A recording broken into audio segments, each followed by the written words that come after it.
for this evening's, for the first keynote session, okay, so we already have several participants over here. We have the representative from Philippines Normal University. I can see some of you over there. Thank you for joining us. And then we have also a representative from Petra Christian University. Okay, good to have you here. Okay, we have the representative from Guangdong University, of course, and then from UniMAP also.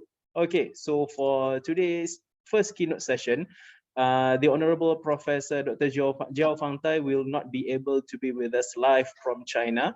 Okay, however, we will showcase the recorded video of his speech, and then we will have a Q&A session that will be led by Dr. Norshah Aizat from UniMAP. Okay, so during the Q&A session later on, you are free to ask any questions. Okay, we will have a discussion. Feel free to share your thoughts. Feel free to share your ideas regarding the video by Dr. JIAO FANGTAI. All right, so without further ado, let us watch the recorded video from Dr. JIAO FANGTAI.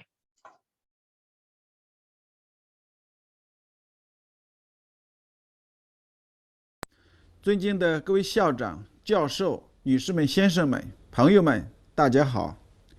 今天我很高兴通过云端再次与各位相聚。首先，请允许我代表亚洲大学校长论坛秘书处，代表广东外交文大学，对第2届亚洲教师研修工作坊 AFW 的顺利召开表示热烈的祝贺。对为此次云端工作坊的举行而做出精心筹备和周到安排的孟加拉水仙花大学表示由衷的赞赏。第2届亚洲教师研修工作坊在2021年如期举办，实属不易。针对今年新常态下的教育的主题，我今天发言的题目是整合亚洲优势教育资源，携手应对新常态下新挑战。世界多极化、经济全球化的深入发展，文化多样化、社会信息化的持续推进，全球合作的多层次全方位拓展，为高等教育带来了许多令人振奋的发展机会。然而，世界正经历100年未有之大变局，新冠疫情全球大流行使之大变局加速演变，国际政治形势动荡，各种社会种族冲突频发。疫情下不确定、不稳定的因素明显增加，这对全球高等教育人才培养提出了更多挑战及更新的要求。如果我们将疫情前原有的教育称为常态，那么疫情期间的教育就属于非常态，而疫情后的，那我们就叫新常态。所以我认为新常态下我们面临的有以下几个方面的挑战。第一，全球高校学术和人文交流有所停滞，疫情造成的物理阻碍对各高校间的学术交流带来了一定的影响，很多国际学术会议被推迟或取消，学者之间的跨境交流互访面临阻碍。由于网络延迟、各种时差等原因，有时线上会议效果也不理想，因而高校合作进程有所减缓。根据国际大学协会进行的关于新冠疫情对高等教育影响的全球调查显示，在受访对象中，近77%的校园不得不因疫情关闭并停止学校所有活动。64%的受访高校认为疫情对校际合作造成不同程度的影响。51%的受访高校认为疫情削弱了他们与国际合作伙伴间的交流。种种数据表明，新冠疫情对高等教育国际间的合作造成了较大的负面影响。第二，高等教育国际化受到逆全球化趋势的冲击，疫情大流行进一步触发了一些国家和地区的民族主义和保护主义，加剧了逆全球化趋势。疫情导致的逆全球化不仅表现在经济贸易领域，也表现在科技教育、文化领域。以人员跨国流动为主要方式的高等教育国际交流与合作的初衷是增进人民间的相互理解与合作，而频发的民族主义和保护主义的思想和行为对这一初衷形成了挑战，并对境外留学、合作办学、互访交流、合作研究等等的国际交流合作活动产生了直接的负面的影响。第三，远程教学模式仍无法完全适应教学的新形势。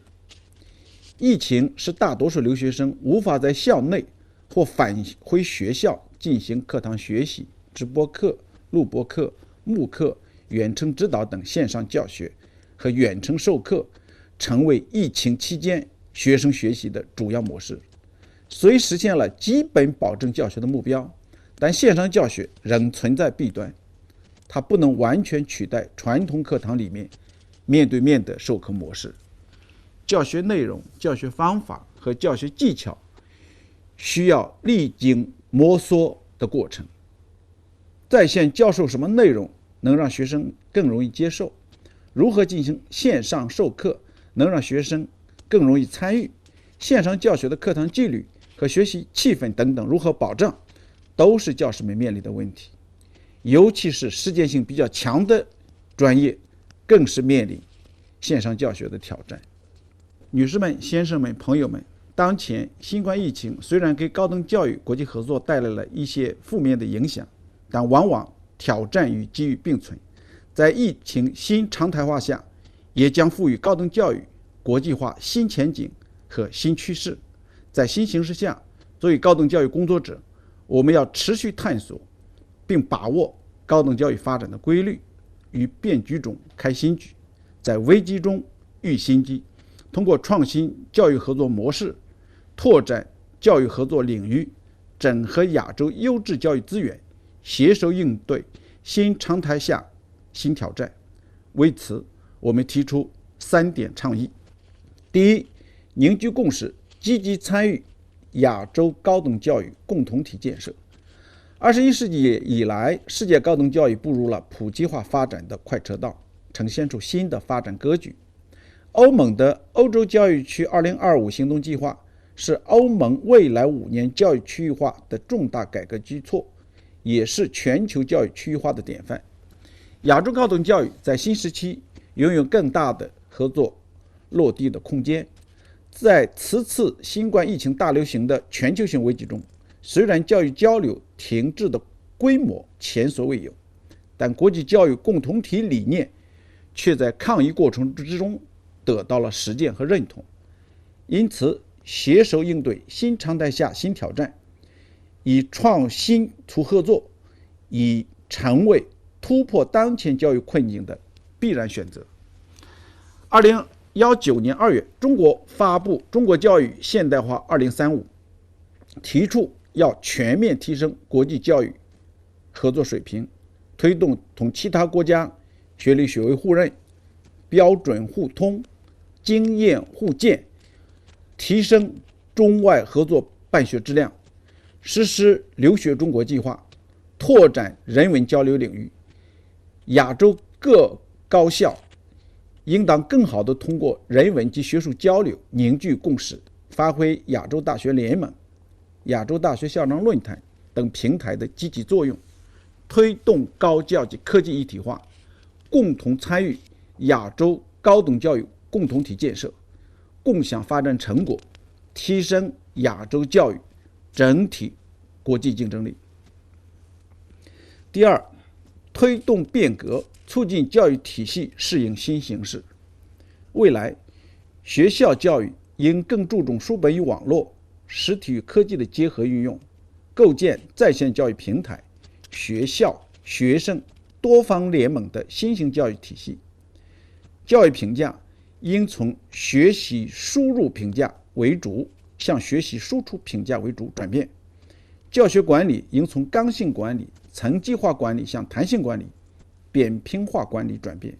以广澳为例，疫情期间，在学校的指导推动下，广大教师充分利用慕课等在线教学资源，以及与课堂、腾讯课堂、钉钉等在线教学平台，进行新理念下的教学设计，持续推动课堂教学范式创新。为深化粤港澳大湾区高校合作，我校首倡的湾区校园项目也基于新形式，开创了湾区虚拟校园新举措等等。高等教育需要不断增加教学数字技术投入，鼓励融合式教学，推进智能加教育网格构建，促进教育体系适应新形势、新时代。第三，资源共享，打造协同育人亚洲方案。联合国秘书长古特雷斯在联合国大会上指出，当今世界面临的5大挑战为严重的地缘紧张局势、气候危机、全球互不信任、数字世界里的黑暗面以及新型冠状病毒流行。面对以上问题，没有一个国家可以独善其身，人类命运实则紧紧相连。教育交流有利于增进各国互信合作，促进各国互利共赢，为解决全球问题提供机遇。广外也愿意同亚洲地区的高校一道开展优质资源共享，深入开展校际合作，实现教育共赢，探索建立虚拟联合体，推动形成更宽领域、更深层次、更高水平的国际化，共同培养具有全球视野、创新能力、担当精神的高素质国际化人才，为建设更加美丽的世界持续努力。女士们、先生们、朋友们，时间如梭，距离2019年在广外举办首届亚洲教师研修工作坊已有2年。尽管工作坊举办的时间不长，但已经形成了各成员高校教师之间相互学习、交流和合作的固定机制，加速了亚洲高校之间校际合作、教师和学生交流的步伐。本次工作坊因全球疫情原因采取线上交流，但这不会妨碍我们对高等教育合作的信念，对高等教育发展的追求。衷心祝愿第2届亚洲教师研修工作坊取得圆满成功，也期待我们能够在不远的将来能够面对面交流，期待各位校长学者亲自来访广外。谢谢大家。Okay, ladies and gentlemen, we have just finished listening to the recorded video from the Honorable Professor Dr. JIAO FANGTAI. Okay, so actually Professor JIAO FANGTAI received his BA in philosophy from Xiamen University in 1988 and PhD in management from Wuhan University in 2009. He has been with Guangdong University of Foreign Studies since 1988, serving a number of mid-tier managerial positions such as the Vice Dean, Deputy Director, and also the Director himself. So his main research interests include the international trade policy, economic cooperation, and also internationalized corporate operations. He has been investigator of 5 provincial research projects, including one commissioned by the Asian Development Bank, and also authored 20 academic papers. He received a provincial award for college education. He also holds several academic or social positions, including Secretary General of the Provincial Guangdong Research Center for Multinational Corporations, Council Member of Guangdong WTO Affairs Consultation Center, Director of the Subcommittee on Foreign Experts of Guangdong Association of Higher Education, and also the Permanent Council Member of Guangdong Association for College Teaching Administration. And also Professor JIAO has been the Vice President since October 2015. So next we will proceed into the Q&A session that will be led by Dr. Nurshah Aizat. So Doctor, as we already know that we are right now in this unavoidable pandemic COVID-19 nowadays. Yes. Okay, and it has been like maybe reaching already 2 years since we are having like Yes, we are. online learning online. of course, the name is online learning. So the most applications that we have been using right now, the common known is like Google Meet and also Zoom and also Webex application. So like what Dr. JIAO FANGTAI had shared with us just now, we need to invest more in the technological assets so that we can make our learning online session much more successful. So maybe you can share with us your insights or maybe your ideas with all of us who are present over here today. Okay, thank you very much, Mr. Farmani, Mr. Nazif Aiman. First of all, I would like to introduce myself. My name is Norsha Shoaib. I'm a lecturer from Faculty of Mechanical Engineering Technology, University of Malaysia, PERLIS, UniMAP. So, Alhamdulillah, we have already watched and listened a very wonderful speech by Mr. JIAO on the title of Work Together in Integrating Quality Education Resources to Address New Challenges in New Normal. And then, if I may summarize what have been spoke by Professor JIAO, is one of them, the three challenges that he tried to convey, which the first one is the barrier of academic and human exchange, as what Mr. Nazif have already said, that when during this difficult time of MCO and restriction of travel around the world, and then we have the problem of academics and human, they cannot move around. And the second one is the term that Professor JIAO said is about the de-globalization, which I think is the reverse of globalization. And the third one is the same that what Mr. Nazif has said, is about the challenge in the online education platform, or in Malaysia we call it FPDPR, or online teaching learning, OTL or anything. So so this is the three main areas that we are looking at. So I hope that in this short discussion session, I hope that I would like to see a contribution from the members of this discussion room on probably we can start with the challenges. So anyone in the room would like to share their opinion or probably own experiences about the challenges is in the situation in this new normal. So as what Prof. JIAO said, the new normal is like the post period of COVID-19, which is already in now. So the new normal. So anyone would like to start give a ball rolling? Probably somebody. Can we hear a representative from UniMAP as a host? Probably one of UniMAP participants would like to share your opinion on the challenges that you're having during this time. Anyone would like to start?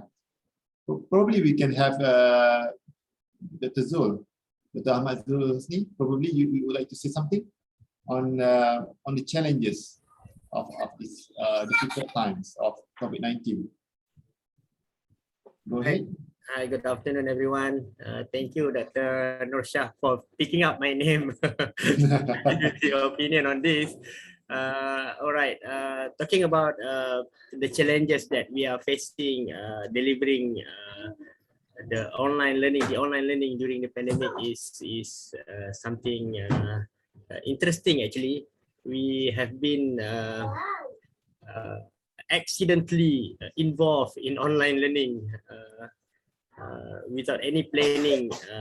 In Malaysia, actually, it happened in March 2020, where this was the first time the Malaysian government enforced the MCO throughout the country. And as a lecturer, me, myself, and my colleagues, we are actually unprepared to deliver the content, the teaching through electronic mediums. However, there was week 8, if I'm not mistaken, where the student need to be stayed at their home or their hostel, and we start delivering our lectures online. And the difficulty was everybody, not only the lecturer, not only the educator, as well as the student are not prepared. Some of us are not having a good device to do the online learning. Some of the students, they even don't have a gadget to do online learning, so they rely on their smartphone. If the smartphone is okay, then should be no problem. But some students, they have a very limited function of smartphone, and then the lecturer, some of them are still not being trained to deliver the course online.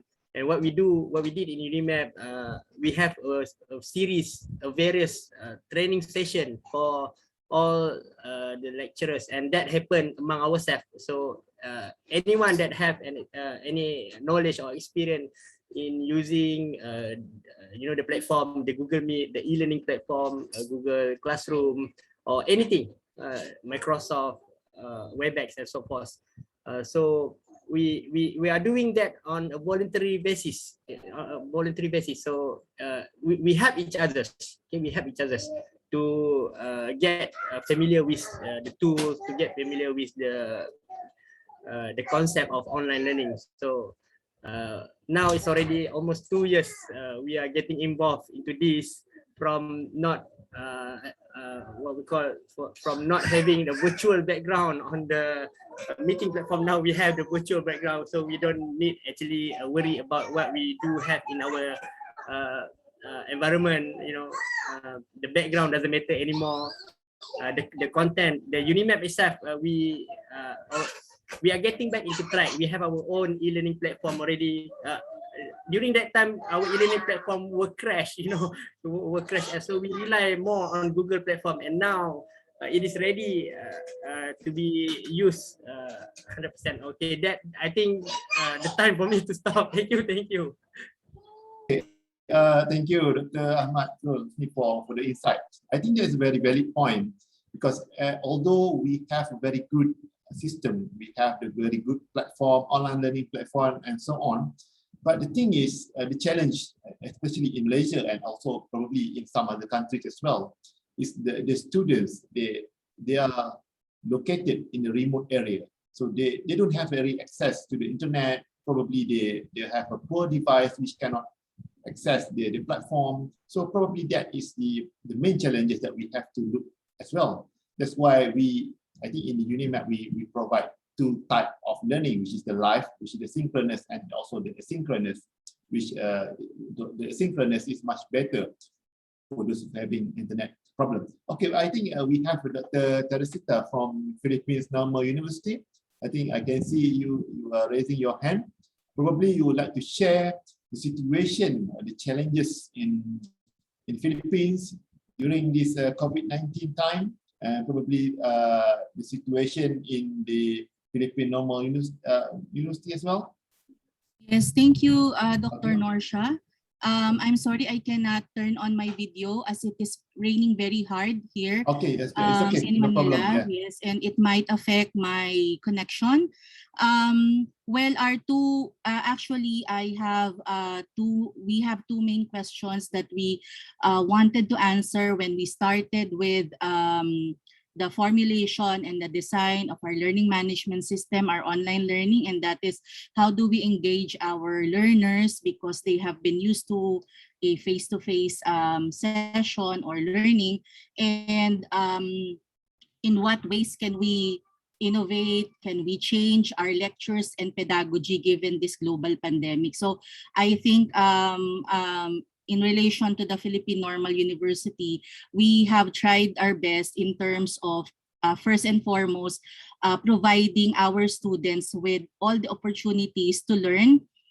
For example, for those who are not able to get hold of a gadget, because our university is a state university and most of our students may have difficulty in procuring these resources. So what we did was we printed all the modules to those who mentioned that they are not able to connect and they don't have gadgets, and we sent it to them. The next is we tried our best to make our learning management system as interactive as possible. The MOOC has something to do with, for example, engaging our students in different forums, and in we, like what was mentioned a while ago, we also explored the different digital conferencing tools, and we exhausted, for example, Messenger and Facebook to create certain groups. It was an exploration of all the resources that could work. So I'd like to learn from the other participants in terms of how their pedagogies and lecture notes changed because of the global pandemic. For example, in our case, we tried as much as possible to engage students in discussing and providing information, creating short videos. But then again, I'd like to know practices being made in the different countries in relation to this area. Thank you very much, Dr. Norsha. Okay, thank you very much, Dr. Teresita, for the questions and also insights on the issue of engagement. If I can recall back what Prof. JIAO has said in the video, so he mentioned that the main challenge when we having this online teaching and learning is for the student to participate and also to have a discipline in order to get into the learning. So I think probably some of our participants would like to share how do you engage with students, as I think Dr. Ahmad Husni also mentioned about the difficulty of students to get a good internet connection, and also at the same time we also having the problem of students at their home or at the hostel in order to engage. You know, it's not like a face-to-face where we can ask questions and we can maybe do some activities in the class. But now everyone is at their own home, you know, like sitting in the chair or sitting or lying in the bed while having the learning. So probably some of the participants would like to share how do we engage the students? What is the best practice in order to get the student involved for that, so that our session is not going to be dry. You know, like if we're teaching by ourselves, we don't really know whether the students understand or whether the students having some, you know, some opinions on and so on. So probably from UniMAS, our Malaysian friend from University Malaysia Sarawak, would you like to give some opinions based on what Prof. JIAO, Dr. Ahmad Husni, and Dr. Teresita have already said? Probably can we have Mr. Terry from University Malaysia Sarawak? Would you like to say a word on this issue? Okay, hello everyone. Good afternoon. I think my name is Terry. I'm from University Malaysia Sarawak. Sorry about the background. I tried to upload the background provided, but keep on receiving error, so I unable to. It's okay. It's okay. Terry, okay. Okay. So regarding engagement, yes. To have engagement with the students during an online session is a very critical moment for us educators, because we want them to get feedback on what they understand so far during the session. So to entice them to participate, we always have to try to ask simple questions regarding the topic that we teach. Hopefully some of the students will start provide some input, whether it's right or wrong doesn't matter, as long as they can share what they think about certain topic. So that is can consider as engagement. That was synchronous. Whereas for asynchronous, I think we can use forum, in our learning management system, discussion board. Those can encourage engagement with the students asynchronously. So we encourage, in UniMAS, we do encourage our lecturers to try out all kinds of tools, e-learning tools available, and to see whichever works for their own course. Because their own course may have a different needs for certain e-learning tools. Okay, so that's our opinion lah, of my input on your question, to increase engagement. Yeah, we also try to encourage a lot of for our lecturer to use our learning management system.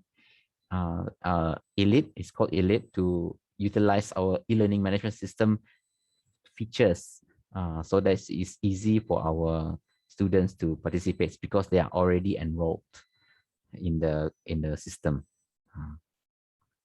Okay. Right. Okay. Thank you, Mr. Ferry, for the insight. I think everyone can agree that the engagement is I think the utmost challenges when having this teaching and learning. And then if we can see, most of the opinion will go on, creating more activities rather than straight long lecture, 2 hours lecture. Probably you can cut into a small section, 20 minutes of live session and another 40 minutes for different activities. Probably that will help in bringing the student to get involved. If I can move a bit on what Prof. JIAO has said on the suggestion on how to address this new normal. So the first suggestion that he gave is on building a consensus so that we can have to construct a community. So like what European Union has been done on the education. I think they call it European Education Area 2025 or something like that. Probably that is one of the idea that we can have from the workshop, like building a consensus. The second one is to innovate and to adapt our education system. I think this is what we have already discussed in order to get from the traditional method, having books and lectures, printed lectures. Now everyone needs to move into the online learning platform. I think when we start the COVID-19 last year, not so many applications are available, but now after 1.5 years, we can see that there are new applications that develop, and then even some of the online learning platform like Kahoot or Quizzes or Mentimeter, they are developing as well. So that's why we need to think of how do we innovate in order to address the challenges. I think from time to time we will encounter new challenges which we need to think of how to solve it. And number 3, what is being suggested by Prof. JIAO is to share our resources, meaning as long as now we have everything is online, then everyone can move virtually. So if I want to contribute my expertise in Philippines, so I don't have to take a flight anymore. I can do it virtually online, via online, and also to Indonesia, to Bangladesh, and so on. So probably the best way is to like to get our resources shared. And then can we also hear some probably some comments from our friend in Indonesia about how do we address this new normal? So I already gave some suggestion by Prof. JIAO just now. And what do you think? Probably our friend from Petra Christian. I think I saw Dr. Juliana Anggono from PCU. Would you like to share the best practice in PCU? Hi, Dr. Juliana. We meet again. We meet again this time. Hi. Hi. Hi, Dr. Nosa. It's good to see you here. Yeah, me too. Would you like to share how's PCU are doing during this pandemic, and probably share experiences in PCU, how to address the challenges in the new normal? Yeah. Okay. Thank you for the opportunity. Good afternoon, everyone. I think with this new normal, many universities now it's like get the benefit because you don't need to exchange faculty. That means that you need to get some expenses for the transportation, for example. So that is a good thing. We do have a collaboration in Indonesia. We call it as NUNI, Network University Nation something. I can't remember extension for the NUNI. So NUNI is several universities, both private and also state universities. So they join together. They have a platform that they can exchange students within several courses listed or offered by different universities. And the good thing is this one is supported also by the government, because the education ministry in Indonesia right now encouraging students, they learn outside their university. So it can go to, they can go and join the classes from other universities in Indonesia, even abroad. So that one thing, they can do a transfer credit afterward. Another best practice is also happening within a certain subject. For example, in informatics department, they have a collaboration within different informatics departments from various universities. And then they offered as well the courses, which is it's kind of a unique or strength expertise of the department to other universities. So students can also join that one, and then they can, well, the marking from that class they join from the other university, they can do a transfer credit as well. And the other thing is a lot, because of the policy, we call it as Merdeka Belajar. Merdeka Belajar, probably our friends from Malaysia understand this. Encouraging students to learn outside the classroom and outside the university. So it's a lot of the companies also join this kind of platforms, because they can select best students. They can do an internship as well. A lot of different and very good company, they recruit students from this type of learning. So that is the things that students can have a lot of opportunities. They learn from the working environment. So they really prepare them for later on when they choose their career. So there's several things that are happening in Indonesia right now regarding this post-pandemic. Okay, so that is the things I can share, Dr. Norsha. Thank you, Dr. Juliana. I'm very interested to hear about the new NUNI. Yeah? Is it called NUNI? So like a national university network, which combines, is it like combine different universities so students can cross virtually? I mean, doing modules or courses from other universities. Yeah, Dr. Juliana. That's right. Yeah. Okay, that's I right. think that's a great idea. Probably in this AUPF I mean this network, so we can get that opportunity as well. How many number of universities are participating in the network? If you can give a like a ballpark figure for that. I think it's more than 20, and both private and state universities. Yes. Yeah, I think that's quite a lot. That's quite a lot. Yeah. I think that is made it possible because it's online, so students don't need to go to different universities. So that's a good thing. So yeah, totally agree with the logistics part of it. Okay, thank you, Dr. Juliana. Probably we would like to hear as well the experiences in addressing these challenges of new normal from our friend from Guangdong. So probably you have anything to add from what Prof. JIAO have already said. From our Guangdong University of Foreign Studies. Can we have on the line anyone from Guangdong? How about Mr. or Mrs. Liu Zhu?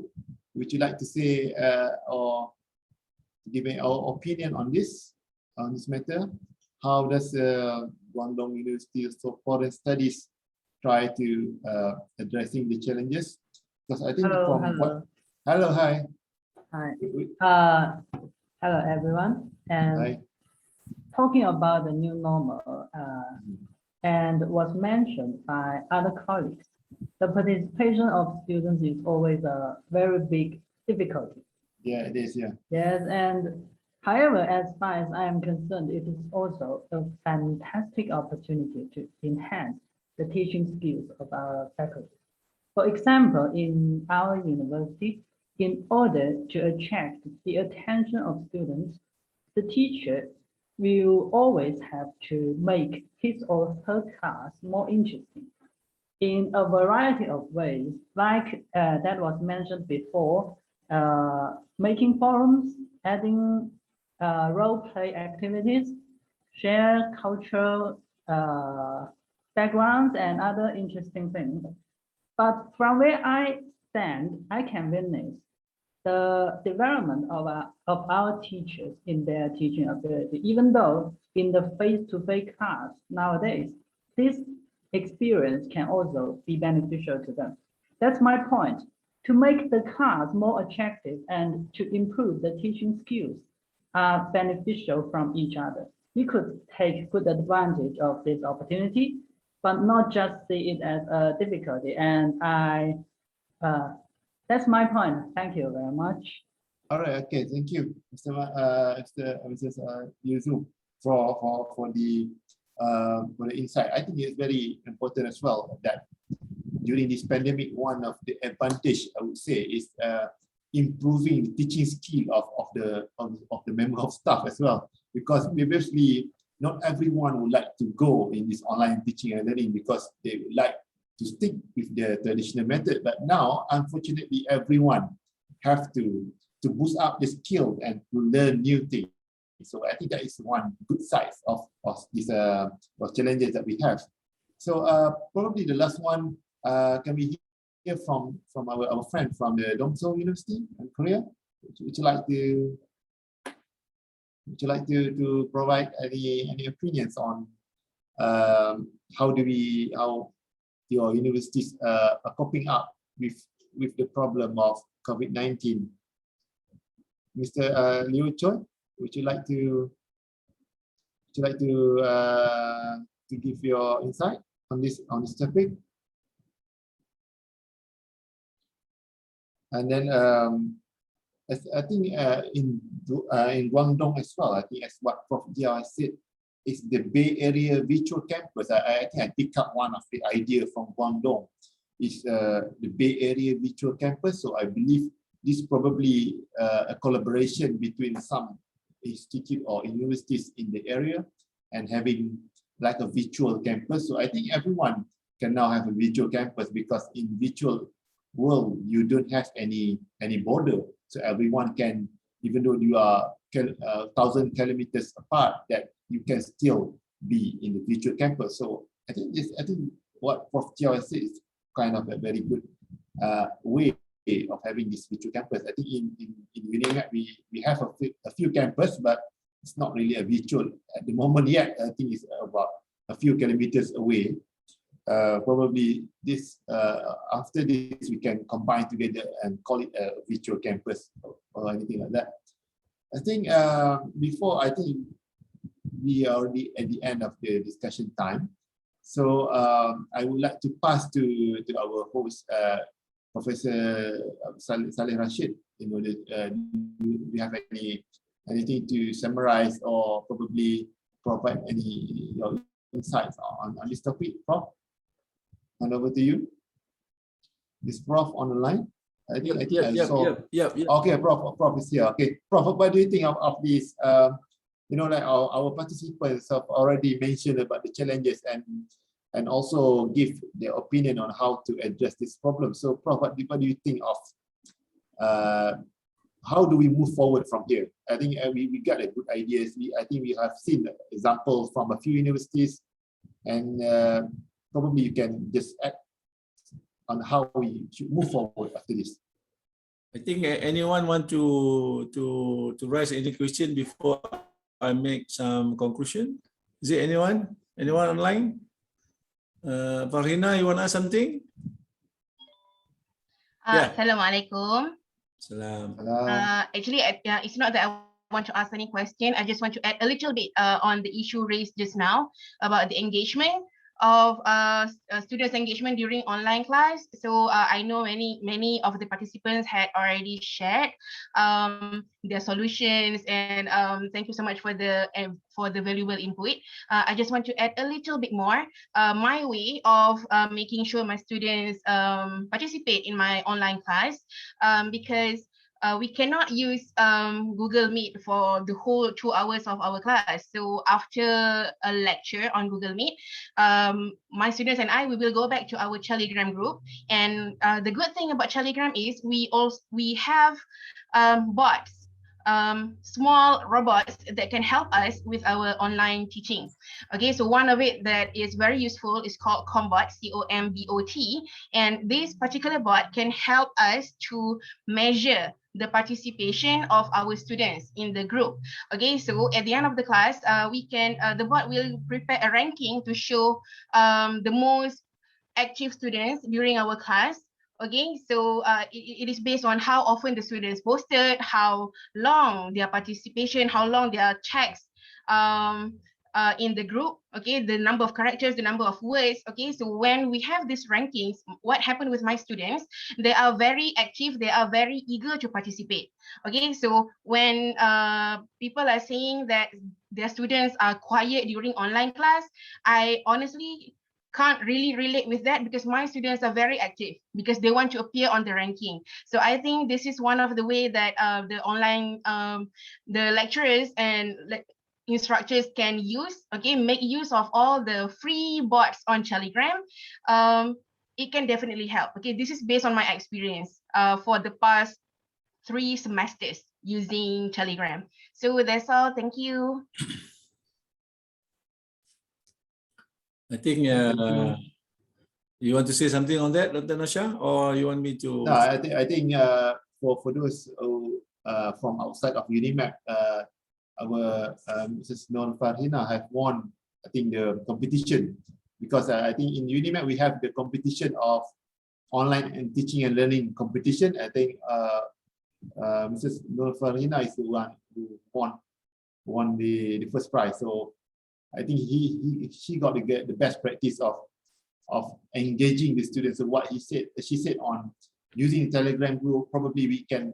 I think Telegram, WhatsApp, and so on is a application that don't really use a lot of data. So for remote teaching and for those who are have a very poor connectivity, that will be a very good platform to use. I think that's it from me, Prof. Probably you would like to add on the ideas. Yeah, by our participants today. I think a very active discussion for this evening. Yeah, I follow from the beginning. I think as a faculty members, okay, other than looking at what is happening to our student with regards to the engagement during our online classes, I think the main thing is about us as a faculty members is about our content creation. So content creation, I think this is the one that maybe I want to listen or to hear from the other parts, especially outside UniMAP. So are you using the same material for teaching, or are you have to create a new material of teaching? So how do you create a materials that will be engagement with the student, or really have the challenges of connective or anything to the student? Do you have to change any of your learning outcomes because of having this kind of pandemic? And so I think as a lecturers, if you are teaching just by uploading some sort like what we call it slide or something like that, I think that won't help us and also won't help students. So I like to listen maybe to some other parties, especially outside UniMAP. Your best approach in creating or developing a content, creation, what we call it, create a content that you think so is suitable when we are trying to engage with the student online. That's one thing that I think I like to listen one or two opinion from the other parts. And the second part is about the biggest hurdle, like we mentioned by our friends just now, is about assessment. When we're doing our assessment, are we still using the pen and pencil and papers examination, some sort like that, meaning that we are conducting assessment conventionally? For example, we are assessing through maybe uploading written work, or maybe quizzes or something like that, where we don't really have the mechanism to really proctor the student assessment. So how do you overcome, meaning that when we are questioning about your validity and the consistency of you doing the assessment, meaning that are you measuring what you're supposed to measure, and you can really verify that your measurement is correct. So there's two issues that maybe we can, we can enhance our understanding, and maybe we can ask our expert to the next 2 days whether it will help us in our ways of deliver and our ways of assessment. May I hear something from the other parts, especially outside UniMAP? Please.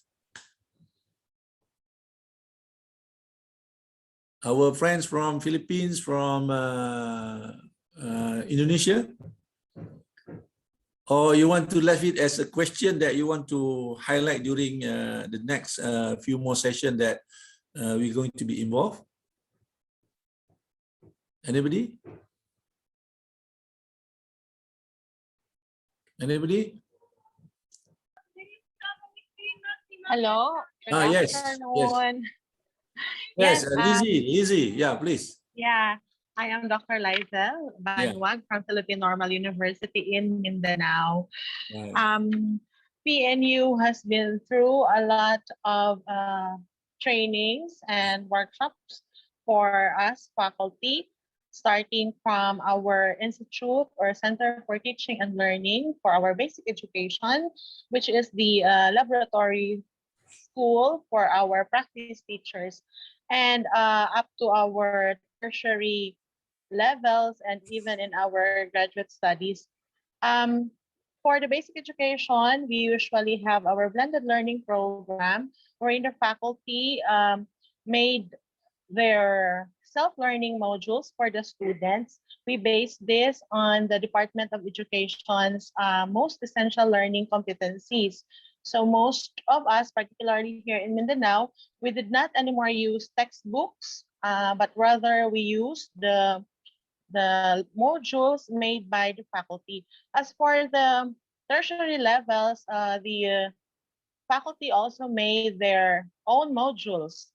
These are digital modules, a support to their synchronous and asynchronous classes. I think there is still a challenge, especially when it comes to time, because everything needed to be prepared and distributed to the students. So right now we are, I think we're almost done with our academic summit, and still we are troubleshooting all the issues that we found in our instructional materials, our digital instructional materials. Somehow we are polishing them so that by the next school year, next month, to start next month, these materials will be better in terms of quality and maybe validity. Thank you. May I ask you whether your Philippines Normal come up with new policy of teaching and learning, new policy where it need to be approved by the Senate or something like that? I cannot really mention all the details now with the Philippine Normal University system, but if I could only mention what we are doing here in our campus in Mindanao. I cannot, there are definitely there is a program. Okay, there is a program called the Bagong Kadawian, Flexible Teaching and Learning. Right. Okay, so we are bent towards flexible teaching and learning through distance education. So a new framework, is it? Yes, sir, definitely a new framework. That's good. Maybe we can share our framework together, because we at UniMAP also coming up with our new flexible learning of framework. So we have certain policy, for example, how many percent you can be online, how many percent you cannot be online, and all that. So we come up with the policy. You want to comment on the assessment or what? Or you're going to leave it to others? Okay, for the assessment, we have varied assessments because in the basic education, we are actually performance-based. I mean, even in the tertiary level, even before the pandemic, we are already outcomes-based. So most of our grading system is based on the performance, the outcomes of the students. Right. Okay. I think this earliest information from all the participants, I think will be give us some ideas where we are going to conducting our workshop. For example, we have 3 workshops. We want you to participate. On the first one from Prof. Karim, he was going to share with you about creating a alternative credential, alternative credential where we reward recognition to some other types of learners that doesn't come into the mainstream. So they're using the platform to like more micro credential on that. All right. And the second workshop is from Prof. Fauzia. Prof. Fauzia going to share with you about alternative assessment, how the best way to doing the alternative assessment, running away from the conventional way. And also like we already met this morning from Dr. Tazli about connective engagement and development through online. So we hope that we can learn something from you, and we also can learn something from the speakers, so that we can make our higher education a better place for learning. Thank you for that, Dr. Zaid. Thank you. All right. Okay, Dr. Shah, I think the first session give us some ideas where do most of our university will be giving us some information about it.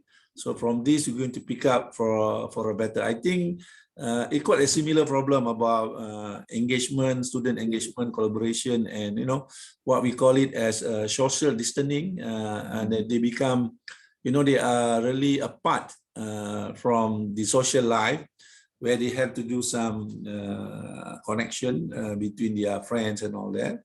I think that's one of the biggest challenges.